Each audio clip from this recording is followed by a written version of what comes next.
The bait was simple but effective. Commodore Taesung made sure the Valkyrie intercepted communications suggesting Earth's main fleet was hiding in the Sirius system, preparing for a final desperate stand. He let several supply convoys get captured, their computers containing data that confirmed the location. General Carthox reviewed the intelligence with satisfaction. After months of chasing the elusive human fleet across the galaxy, he finally knew where they were. The Sirius system. Perfect. He would end this war in one decisive battle. Assemble the entire armada, he ordered. All 50,000 ships, we jump to Sirius and crush the human resistance once and for all. His officers cheered. They had been humiliated by these primitive humans for too long. Now it was time for vengeance. Carthox felt confident. He was the undefeated. He had won 100 battles. This would be his greatest victory. What he didn't know was that scientist Jun Ho and his team were already in the Sirius system, working frantically on a device that would change everything. The stellar manipulator was attached to a small unmanned probe, positioned in orbit around the star. It looked insignificant, just another piece of space debris. Will it work? Taesung asked over the comlink. Theoretically, yes, Junho replied, wiping sweat from his forehead. When I activate it, the device will disrupt the star's magnetic field. That should trigger a cascade reaction in the core. The star will go supernova within minutes. How many minutes exactly? Approximately 3, maybe 4 if we're lucky. Sir, anyone within 10 light minutes of the star when it explodes will die. You need to be ready to jump immediately. Taesung looked at his fleet positioning. They were arranged in a careful pattern, close enough to look like they were preparing for battle, far enough to have escape routes. Every captain knew the plan. Every crew was ready. Jiwoo monitored her sensors constantly. Sir, the Valkyrie are jumping in, multiple FTL signatures, counting 10,000 ships, 20,000, 30,000, still coming. On his flagship at the center of the armada, General Carthox smiled as his forces assembled. The humans were outnumbered 50 to 1. He could see their fleet on sensors clustered together near the inner system. They looked ready to fight. Foolish. All ships, advance formation, he commanded. Surround the human fleet. I want no survivors. No mercy. The massive Valkyrie armada began moving toward Taesung's position. Thousands of warships, the might of an empire that had ruled for 10,000 years. It was the largest military force ever assembled in this sector of space. Intelligence. Director Morvex, watching from the capital, felt uneasy. Something about this seemed wrong. Why would the humans gather all their ships in one place? They had been fighting with guerrilla tactics for months. Why change strategy now? He tried to contact Carthox, but the general was in battle mode, ignoring outside communications. Morvex could only watch and hope his concerns were unfounded. In the Sirius system, Taesung watched the enemy fleet draw closer.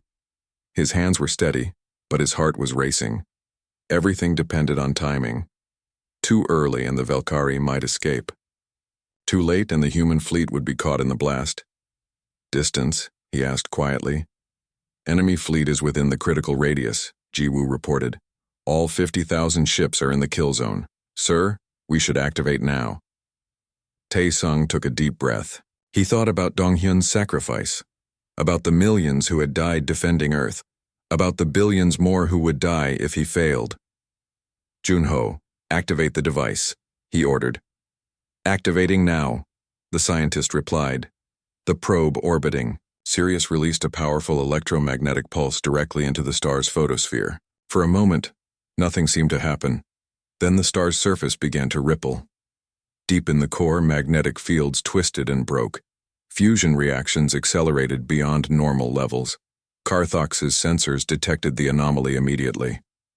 What's happening to the star?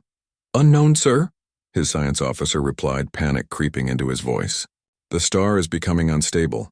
Energy output increasing exponentially. General, this is a supernova event. What? That's impossible. Stars don't just... Carthox stopped as realization hit him. It's a trap. Emergency jump. All ships, jump immediately. But it was too late. The star's gravity was already disrupting FTL fields. Ships tried to open jump portals, but the intense radiation interfered with their systems. The same technology that had made the Velkhari the masters of the galaxy was now useless. All human ships jump now, Tae-sung ordered. Execute escape pattern Delta. The human fleet had been positioned at precise locations with clear jump vectors. Their ships jumped almost simultaneously, disappearing from the system in flashes of light. They had trained for this moment, planned every detail. Ji-woo counted down from her console even as the Vengeance entered its jump portal. 3, 2, 1, jump. Space twisted and they were gone, safe in FTL. Behind them, Sirius went supernova. The explosion was beyond description. A star that had burned peacefully for billions of years released its energy in one catastrophic moment. Light, radiation, and matter exploded outward at a significant fraction of light speed. Karthok watched the incoming wave of destruction and knew he had been outmaneuvered. The humans had sacrificed a star to destroy his fleet. It was brilliant. It was terrible, and he could do nothing to stop it. It was an honor to serve, he told his crew as the wave reached them. The supernova consumed everything in its path. 50,000 Velkhari warships vanished in seconds. The 10th Imperial Armada, the pride of the Empire, ceased to exist.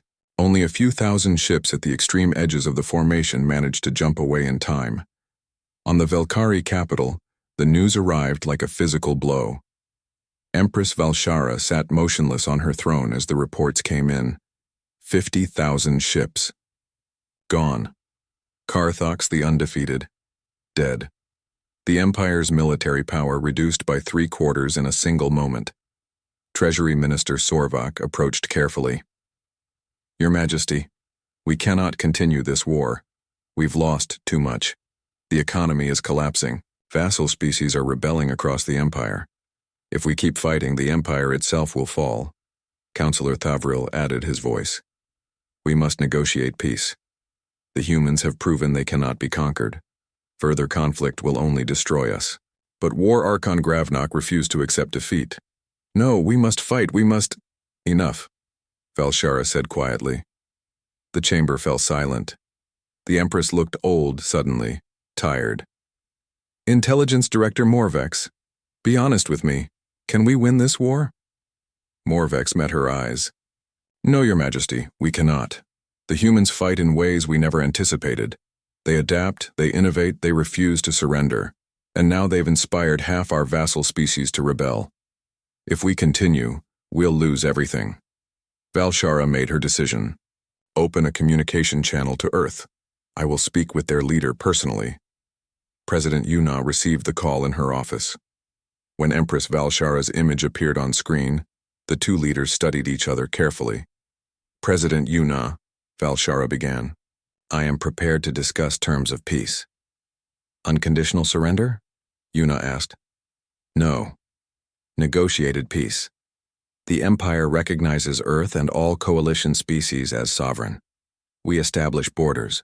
We end hostilities. Both sides have lost too much already. Yuna considered. She could demand more, push for total victory. But how many more would die? How much more destruction was needed?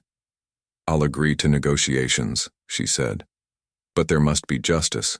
War crimes trials for those responsible for atrocities. Protection for all vassal species who want independence. And the Empire must never threaten human space again. Acceptable, Valshara replied.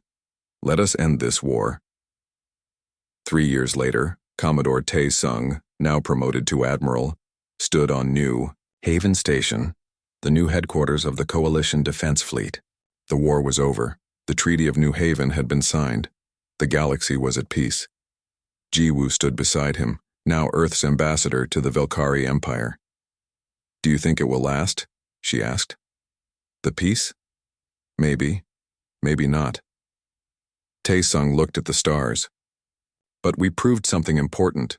We proved that humans don't have to be the strongest to survive. We just have to be smart, adaptable, and willing to stand up for what's right. Young-soo joined them, now the fleet's chief engineer. Sir, there's a memorial ceremony on Earth. For Dong-hyun and the others who didn't make it. I'll be there.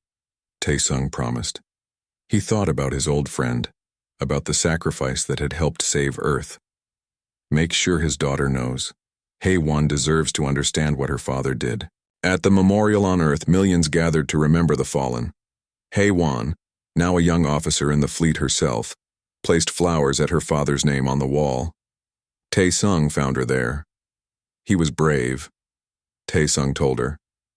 He saved countless lives. I know, Haewon replied, and I'll make sure his sacrifice meant something. I'll help protect the peace he fought for. But peace was not permanent. That same week, scout ships on the Galactic Rim detected something disturbing. Unknown vessels were destroying entire systems. Neither Valkyrie nor human technology. Something else, something ancient. Admiral Sung-ho called Taesung with the news. We've got a problem, a big one. Taesung looked at the data and felt a familiar weight settle on his shoulders. Another threat, another challenge. But this time, humanity wouldn't face it alone. The war room was crowded with Earth's military leadership. President Yuna stood at the head of the table, looking tired but determined. Admiral Sung-ho brought up the tactical display showing the entire sector of space. 50,000 ships, he said bluntly. We can't defend against that. If we try to fight them like we fought the last fleet, we'll lose. Earth will be destroyed, then what do we do? President Yuna asked. Surrender? No, came a voice from the doorway. Captain Taesung entered, still wearing his combat uniform. We don't defend. We attack. Everyone turned to stare at him. Fleet strategist Min Seo was the first to speak. Attack? Captain, did you hear the number? 50,000 ships, and I heard, Taesung said calmly. He walked to the display and pointed at the map. We can't win a defensive war, but we don't have to. The Valkyrie Empire is huge. It spans dozens of systems. All those systems need supplies, fuel, ships, communications. If we attack those, we make the war too expensive for them to continue. Admiral Sung-ho nodded slowly. Guerrilla warfare. Hit-and-run tactics. Exactly, Taesung confirmed. Our ships are faster. Our FTL drives can jump more quickly into more unpredictable locations. We use that advantage. We strike their supply lines, their shipyards, their fuel depots. We make them chase us across the galaxy. Min Seo studied the map. It could work, but it's risky. We'd be splitting our forces, leaving Earth less defended. Earth is already indefensible against 50,000 ships, Taesung pointed out. But if we can disrupt their fleet, slow them down, make them worry about attacks across their entire empire, maybe we buy enough time to find allies or develop new weapons. President Yuna made the decision. Do it. Captain Taesung, you're promoted to Commodore. Take 30 of our best ships and start your campaign. Admiral Sung-ho will coordinate defenses here and provide support. We have 3 months before Carthox arrives. Make them count. The next day, Commodore Taesung assembled his fleet. 30 ships, fast and deadly. He stood on the bridge of the Vengeance with Jiwoo beside him. Young-soo had taken over as chief engineer after Dong-hyun's death. First target? Jiwoo asked. Taesung pointed to a system on the star map. Valkyrie fuel depot in the Torbeck system. Intelligence says it supplies a quarter of their fleet in this sector. We destroy it, we slow down their advance. The fleet jumped to FTL. When they emerged in the Torbeck system, they found the fuel depot exactly where intelligence had reported. It was a massive station, storing enough fuel to power thousands of ships. It was defended by only 6 warships. They don't think we'd dare attack this far into their space, Jiwoo observed. That's why we're here, Taesung replied. All ships attack pattern Gamma. Take out the defenders first, then the depot. Make it quick. The battle lasted less than an hour. The defending ships were caught completely by surprise. Human railguns tore through their defenses before they could even call for help. Then the fleet turned its weapons on the fuel depot itself. Nuclear missiles, railgun rounds, and electromagnetic pulse weapons struck the station. Secondary explosions rippled through the fuel storage tanks. The entire depot went up in a fireball that could be seen from the nearby planet. Administrator Pelvak, who managed the depot, barely escaped with his life. He immediately sent a report to the Valkyrie capital. The humans weren't defending. They were attacking, and they were doing it far behind Imperial lines. Taesung's fleet didn't stop. They jumped to another system and hit a communications relay. Then another jump to destroy a supply convoy. Then they attacked a small shipyard where constructor Zimara was building new warships. Everywhere they struck, they left destruction and confusion. The Velkari military command didn't know how to respond. They were used to fighting defensive species, not aggressive raiders. On the Velkari capital world, Empress Valshara called an emergency meeting of the High Council. General Karthok stood before her, his armor gleaming with medals from 100 victories. The humans are attacking our infrastructure, Intelligence Director Morvex reported. They've hit 17 targets in 3 weeks. They're moving too fast for our fleets to intercept. This is unacceptable, War Archon Gravnok shouted. We should crush their homeworld immediately. And play into their strategy, Morvex countered. They want us to send Karthok's fleet to Earth while they tear apart our supply network. If we do that, the fleet will arrive without fuel, without ammunition, without support. Empress Valshara turned to General Karthok. Can you stop them? Karthok considered the question carefully. He was a brilliant tactician who had never lost a battle. But he was also honest about military realities.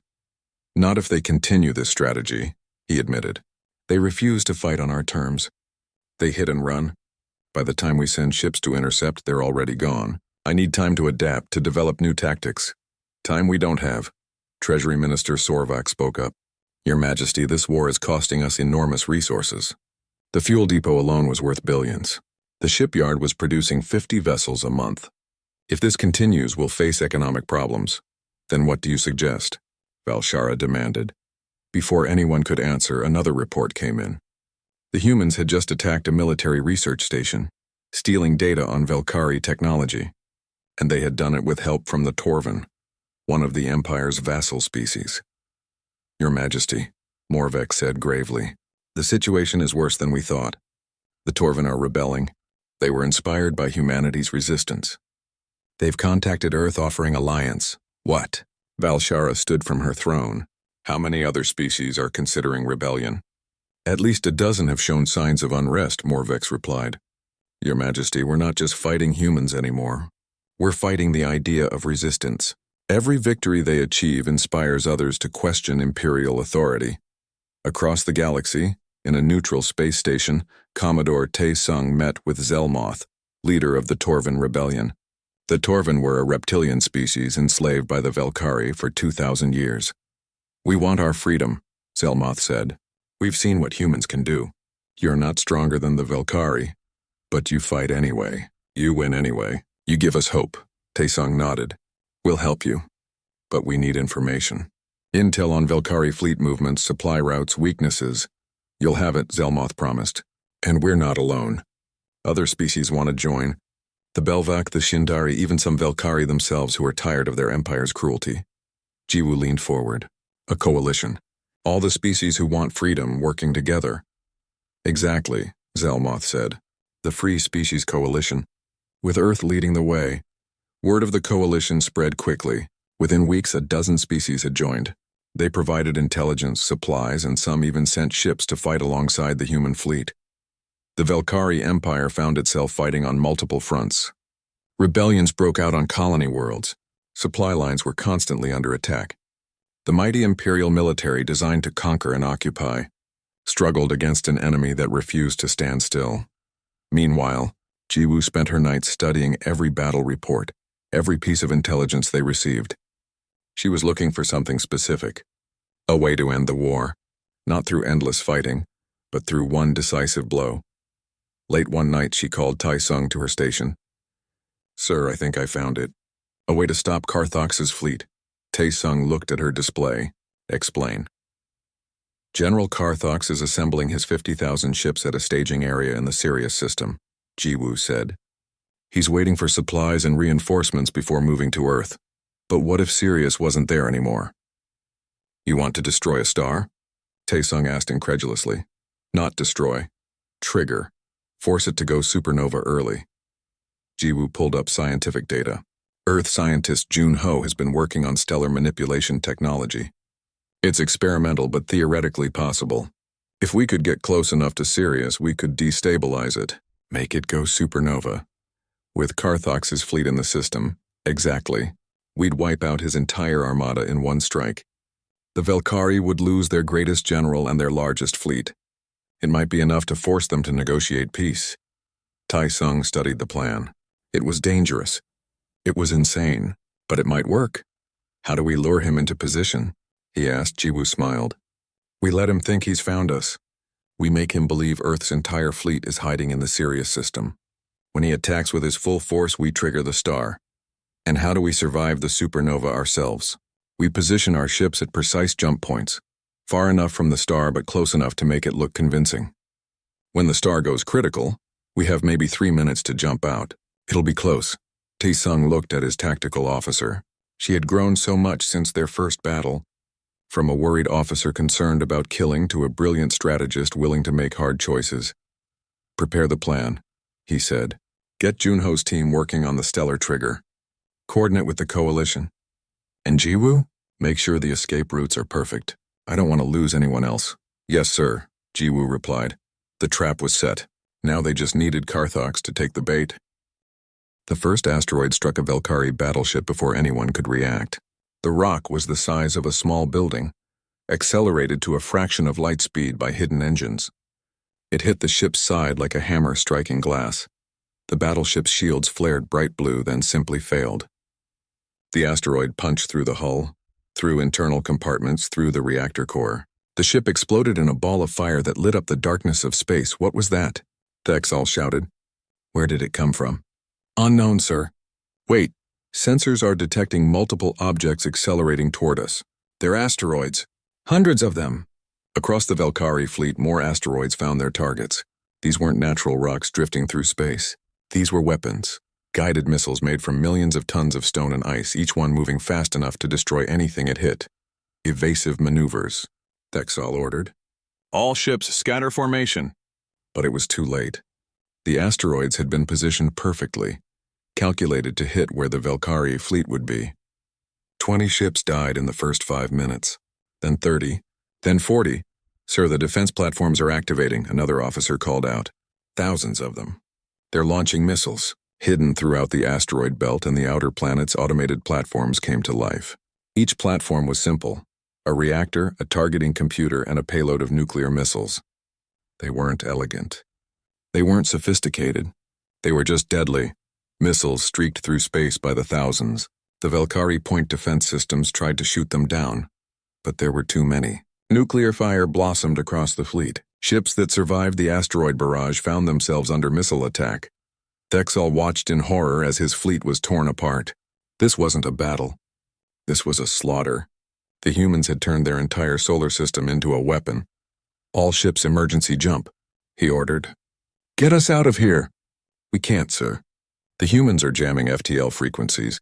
We're trapped. On Sol Station, Bora and her team of hackers worked furiously. They had studied Valkyrie technology for 6 months looking for weaknesses. Now they were broadcasting interference on every frequency, making it impossible for the alien ships to open jump portals. Keep it up, Admiral Seung-ho told them. Don't let any of them escape. Tae-sung's frigate group moved in from Saturn. They had been waiting, conserving their ammunition while the automated defenses did their work. Now it was time to finish the job. All ships target the carriers, Tae-sung ordered. Railguns fire at will. The human ships were smaller and faster than the Valkyrie vessels. They darted between the larger ships, firing their railguns at close range. Each shot was calculated, aimed at weak points that Hee-jin had identified during months of analysis. Jiwoo watched her tactical display with grim satisfaction. The aliens were panicking now, breaking formation, trying to survive rather than fight. It was exactly what she had predicted. Captain, enemy landing craft are breaking from the main fleet, she reported. They're heading for Mars. Tae-sung checked his display. Several Valkyrie ships were trying to land ground troops on Mars colony. They were hoping to take hostages to force Earth to negotiate. Let Admiral Seung-ho know, Tae-sung said, but I think Colonel Jae-won can handle them. On Mars, Colonial Marine Colonel Jae-won received the warning with a cold smile. He had been preparing for this. His Marines were the toughest fighters humanity had produced, veterans of colony wars and conflicts most people never heard about. All units.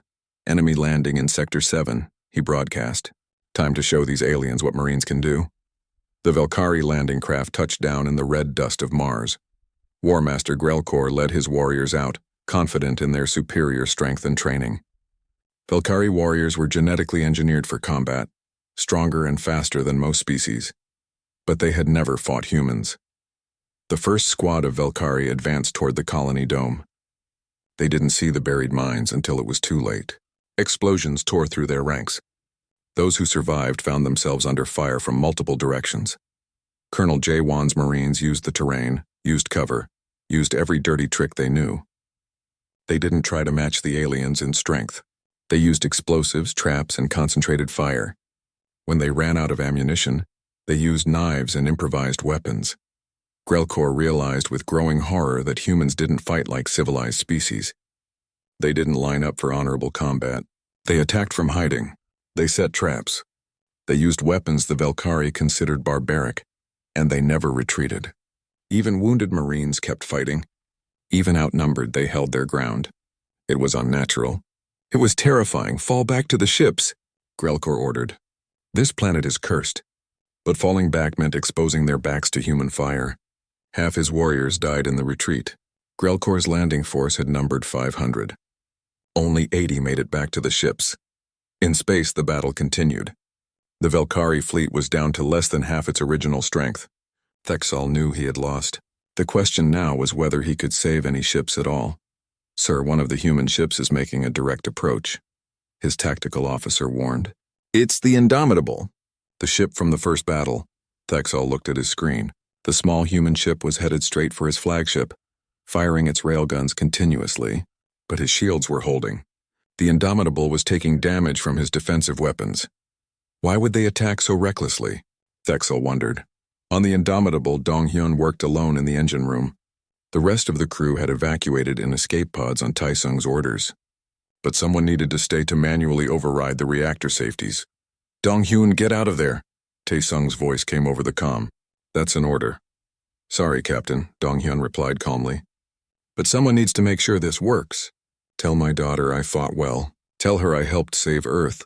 Donghyun, please, but the engineer had already cut the comm. He looked at the reactor controls, at the warnings flashing red across every screen. He thought about his daughter, about the future she would have because of what he was about to do. He pulled the final override lever. The Indomitable's reactor went critical. The explosion was massive, a miniature sun that consumed the flagship and 2 other Velkhari capital ships. The shockwave damaged a dozen more. On the bridge of the Vengeance, his new flagship, Taesung watched the explosion in silence. Around him, the crew stood quietly, honoring their fallen comrade. Sir, Heejin said softly, I've found something. A weakness in their shield harmonics. If we broadcast on this specific electromagnetic frequency, their shields will fail. Taesung looked at the data. Then he looked at the remaining enemy ships. They were trying to retreat now, trying to escape the system. Send the frequency to all ships, he ordered. All vessels, concentrate fire on the shield generators. Jiwoo, plot firing solutions. Yes, sir, Jiwoo replied, her voice tight with emotion. She had served with Donghyun for 3 years. But there would be time to mourn later. Right now they had a battle to win. The human fleet coordinated their attack using Hyejin's discovery to bring down enemy shields. One by one, Velkhari ships died under concentrated railgun fire. The aliens tried to fight back, but they were demoralized, scattered, and facing an enemy that seemed to know their every weakness. Finally, Bora's team stopped jamming the FTL frequencies. Admiral Seung-ho wanted the survivors to escape, to carry the story back to their empire. Thexal didn't need to be told twice. The remaining Velkhari ships opened jump portals and fled. Of the 147 ships that had entered Earth's solar system, only 32 escaped. On Sol Station, Admiral Seung-ho looked at the tactical display showing debris fields where enemy ships had been. The battle was won. Earth was saved, but the cost had been terrible. 3 colonies destroyed, millions of casualties, half the defense platforms depleted, 20 human ships lost, including the Indomitable. Sir, Bora said quietly, incoming transmission.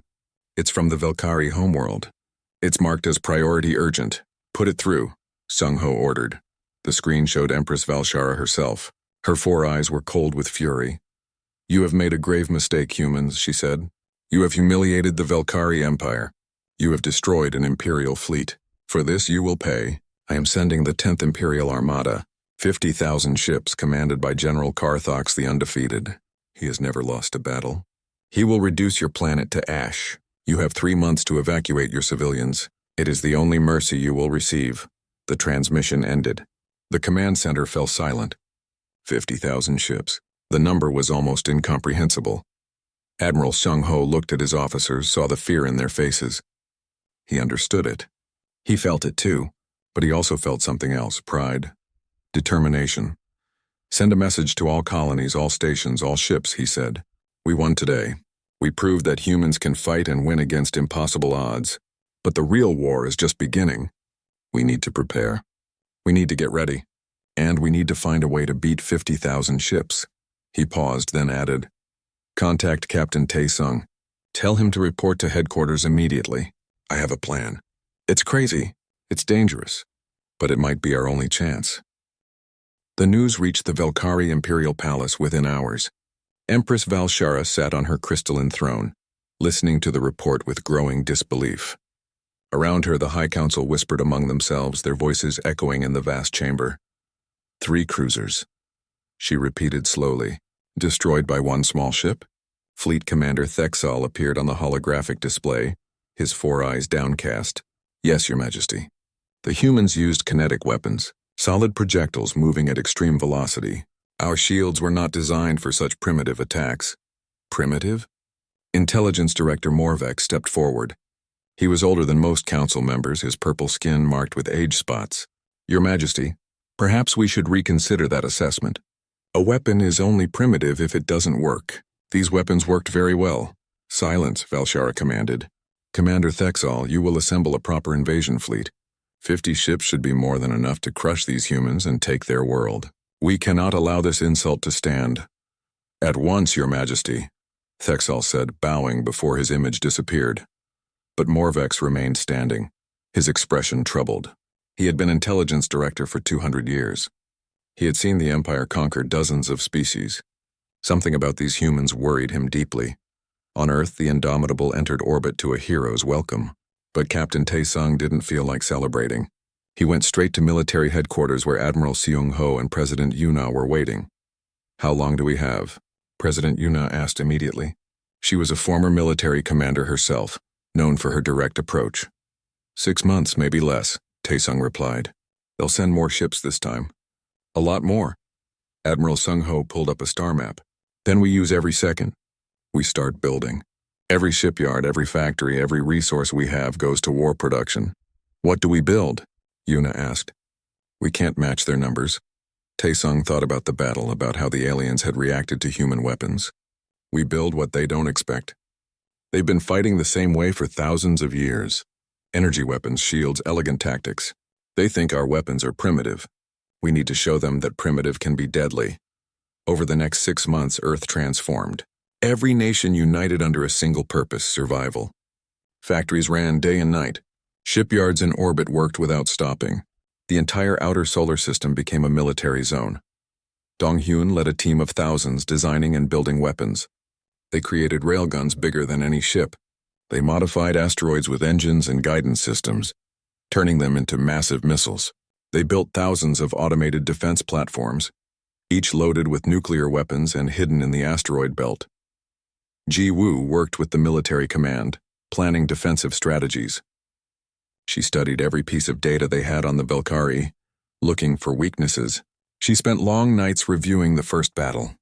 Analyzing every second, her friend Sun-hee, the medical officer, found her one night in the command center, staring at screens showing casualty projections.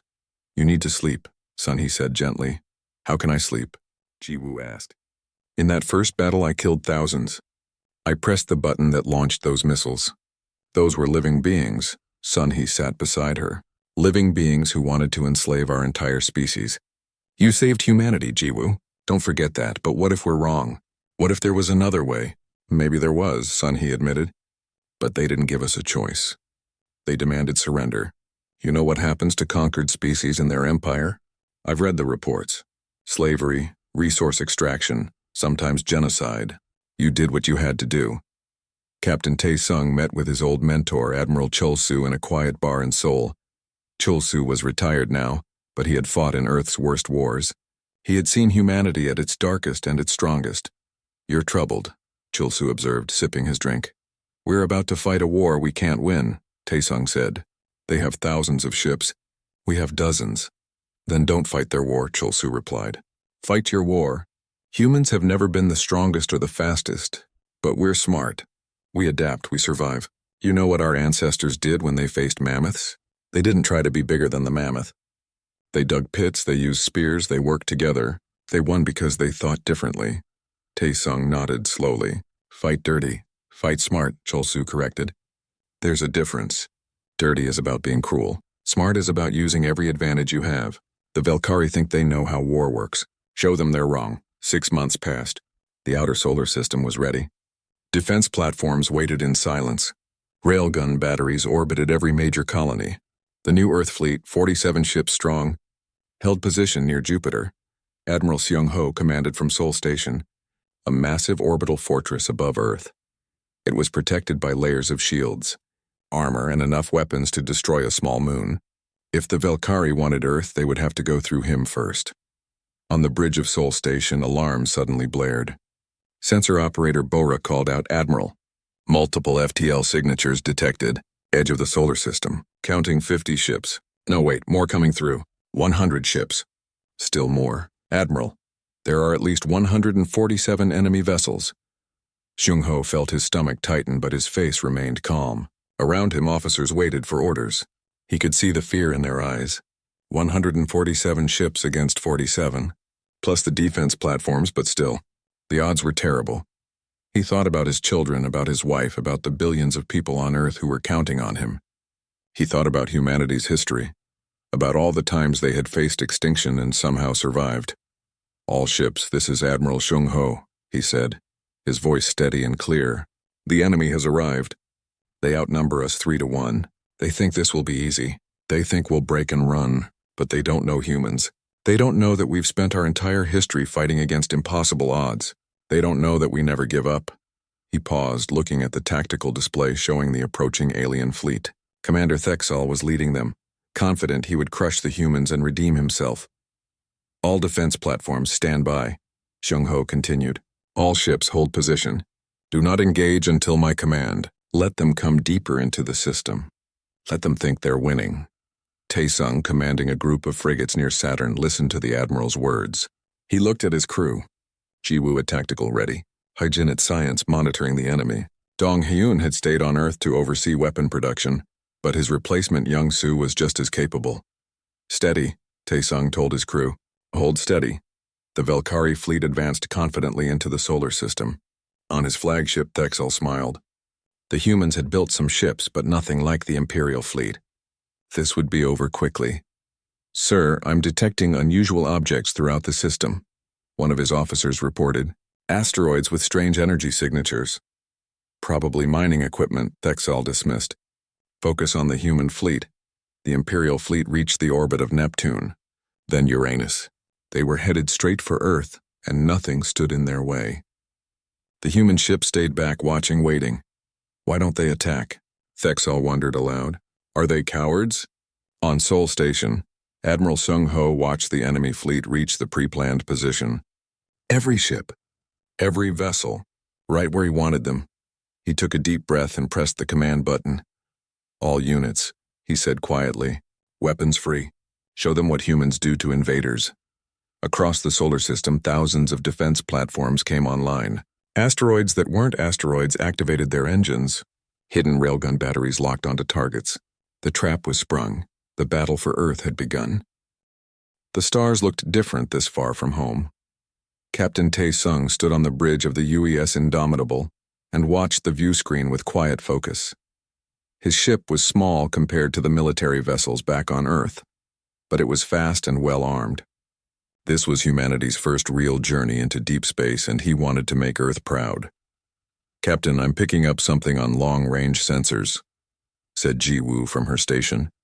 She was the best tactical officer in the fleet, sharp and quick thinking. Multiple contacts, very large signatures.